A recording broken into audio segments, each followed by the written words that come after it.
Okay, so now we're talking about first grade grammar. Some people don't show all the grammar symbols to each or to like the first years. And some years I do, some years I don't. With this system I've been using, I do show them all. And again, some people or some students might not get through everything or because they're not either understanding the concept, they need more work or more review on something. But for the most part, I'm just letting you know in my like 36-week plan that I have it gets through all the symbols. And some get to like the very end of the year, like you'll see here in a second. But I just like introducing them all so they all know the basic concepts of the different grammar concepts before moving on to second or third grade. Because as you'll see, I already deep dive pretty deep um into the different concepts. I will say, I think the first years get the most exciting grammar presentations. So, like we'll see here, the farm, the adjective, the verb, lots of fun initial presentations for the grammar.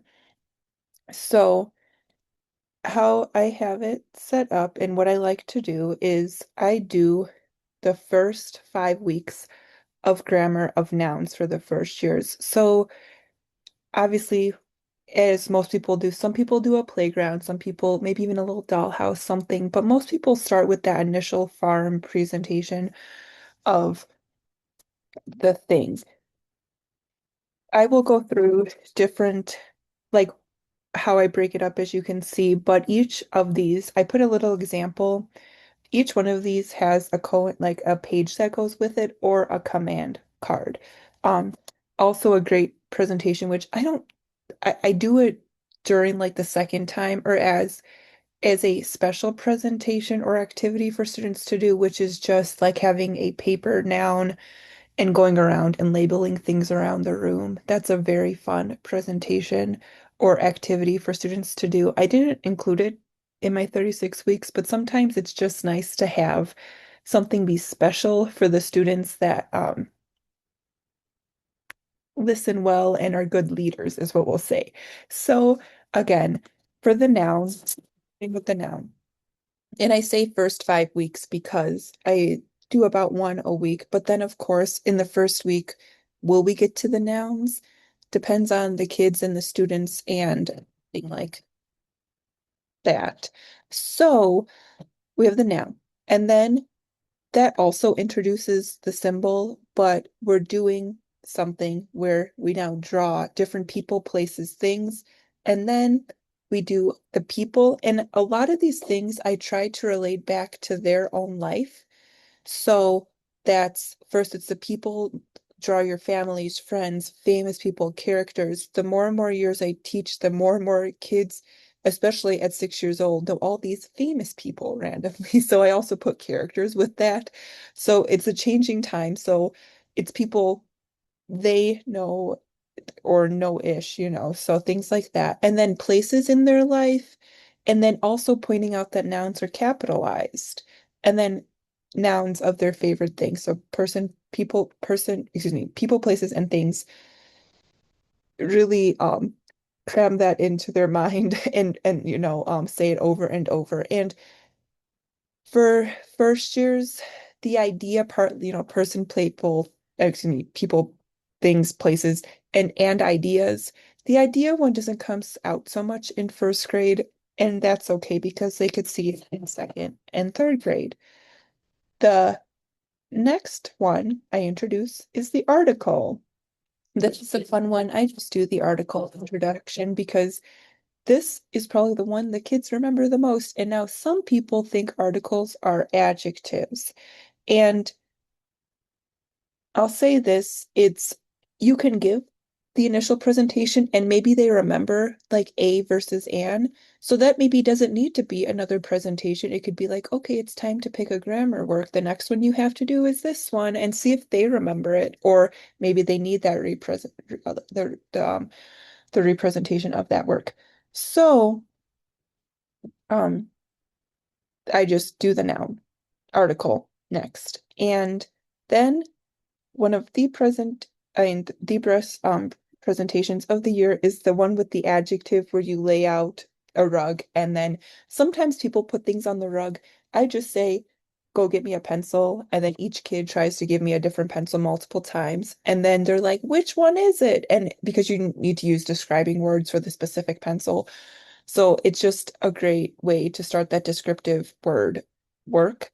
And then I also go through the color words. And then my favorite presentation also, a lot of these grammar presentations are my favorite. And another thing I will say about the presentation of grammar is that there's a lot of fun ones, but there's also like the stories of the different grammar. Or I think this year I'm going to try to come up with a lot of different stories for my presentations because not that there are some stories, obviously, but I think it would just be a fun way to get the kids engaged. I know there's multiple authors with different stories for Montessori works, but I also think it's fun to come up with your own. Like one that I have never done, but I think would be fun within the language is doing something with cinnamon for synonyms just because they sound similar. I haven't done anything with that yet, but I always think about it every year. So maybe this will be the year that I do that. But back to the noun family. So again, I try to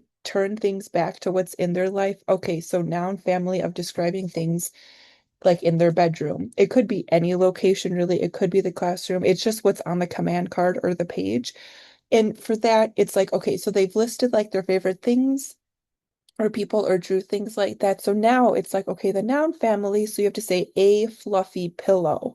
So then they get in that mindset of trying to describe things like that. Little noun family out of construction paper. And if you've been following me for a while, you've seen this before. But the noun family, this is, and obviously it's in our manuals to make it and everything, but I like this. So you can see I'm still following all the stuff we should be teaching and everything. It's just giving them more ideas of what to do. So then, be, because one year I remember it was just, okay, here's the initial presentation, here's a symbolizing card, here's a symbolizing card, and they just start to memorize the pattern of the symbolizing card, which is good because we want them to remember the pattern, but we also want them to use different parts or ideas to learn with the nouns and things like that. So that's the noun family. I like to have them write what it is underneath and then draw the people however they like. Sometimes they make stencils for it, sometimes I do not. Sometimes it's just freehand ones. Okay.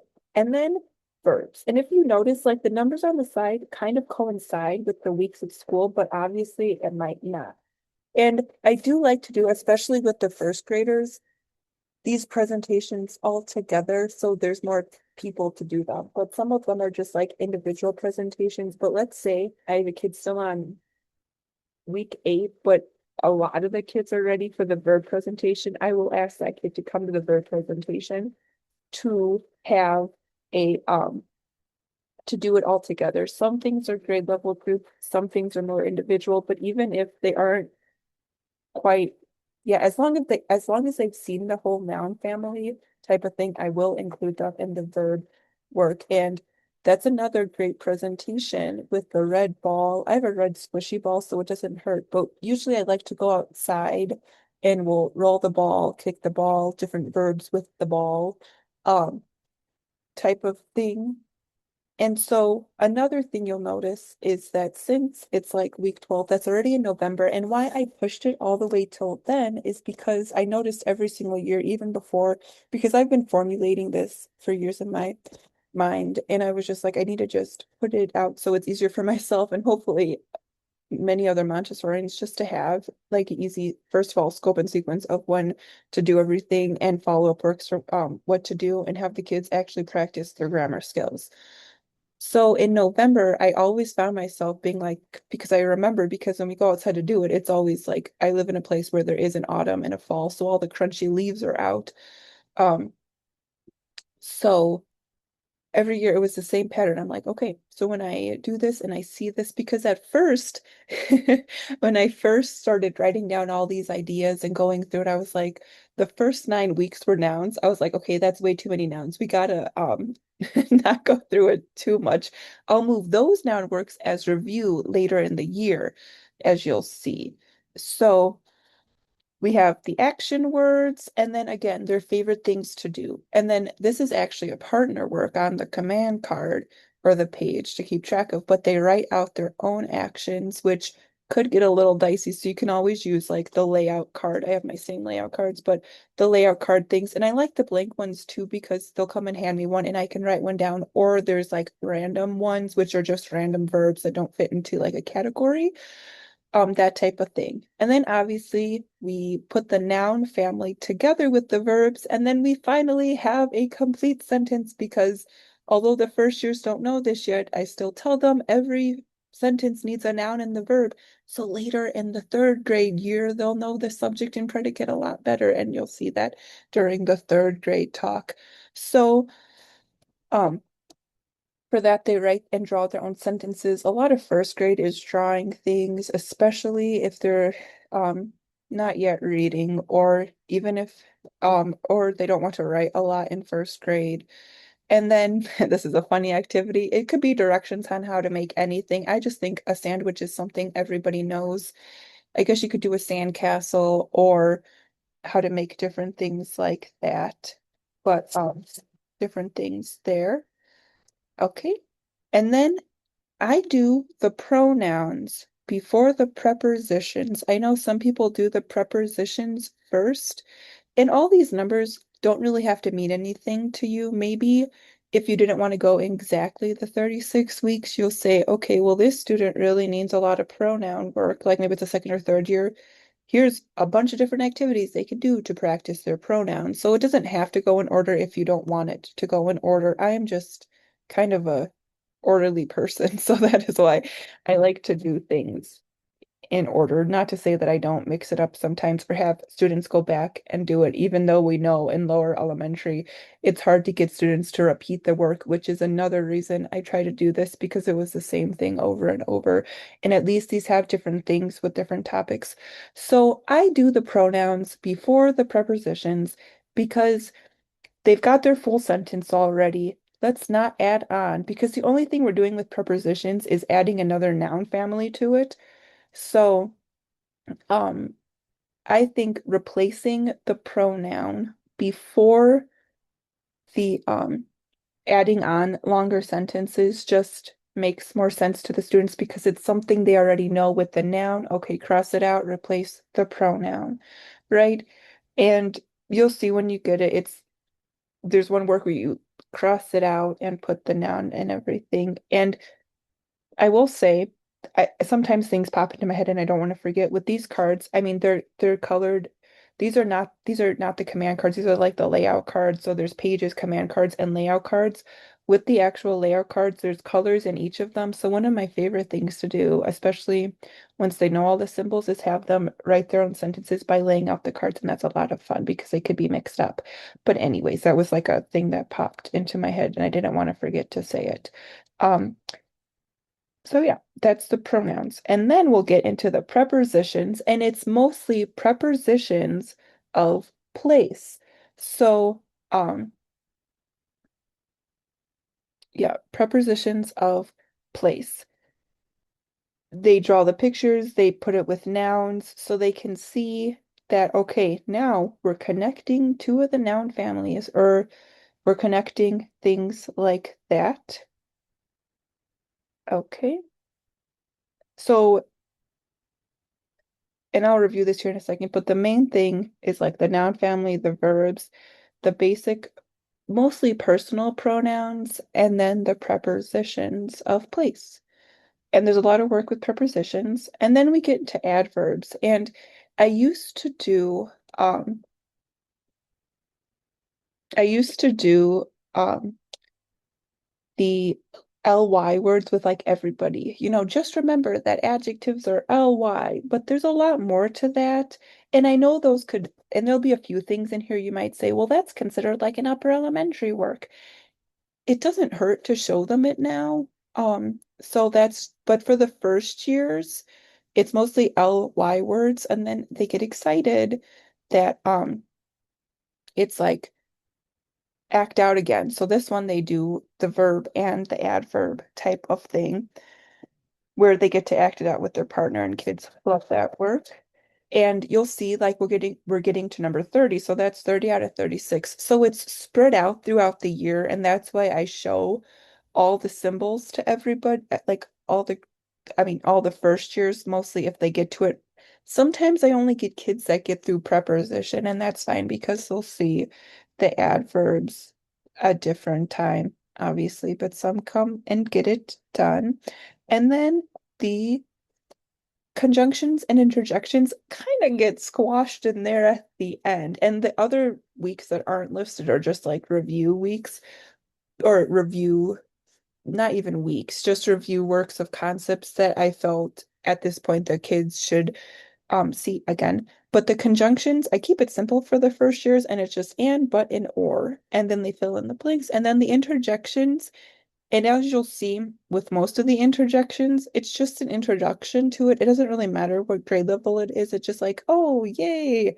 It's the same words over and over again. And one thing I will say is that I didn't know um much about grammar until I was a Spanish major in college. So like that opened up the world of grammar to me because I think like once you learn a second language, you really learn your own grammar, but that's beside the point. But I'm just saying, so with all these different grammar points, there's so many grammar things we don't think about, or even as adults may not know. So that's why it's good to have this already like chunked out. So when we explain it to the students, we know because it has the things and everything.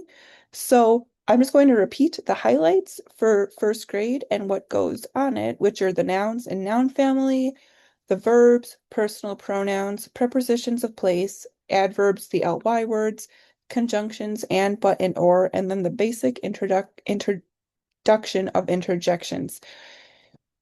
Maybe you take things slower in your class, and that's fine. Maybe every other week is a grammar work. There are so many different ways to do Montessori, as we all know. So I think as long as you get the first four in, I just like to get um through all of them because sometimes kids, as we know, don't come back and you only have them for 1 year. And that's also to say, let's say you have a student starting in second or third grade as a new Montessori student. I like to go back and at least show them the initial presentations, which won't be awkward to invite them to because a lot of students like to come back to those initial presentations, like the adjective one or the verb one, or even the farm one. So there's a lot of presentations that they like to come back to. Okay, flip through some of the pages. I call them pages. I don't think it's wrong to use pages like these because like if you have the Washika, it's more of like a record or like a place to record their work. Like these are the command cards. So it has the same exact information. Again, I use a mixture of both. I have that's why these are finally ready for the world.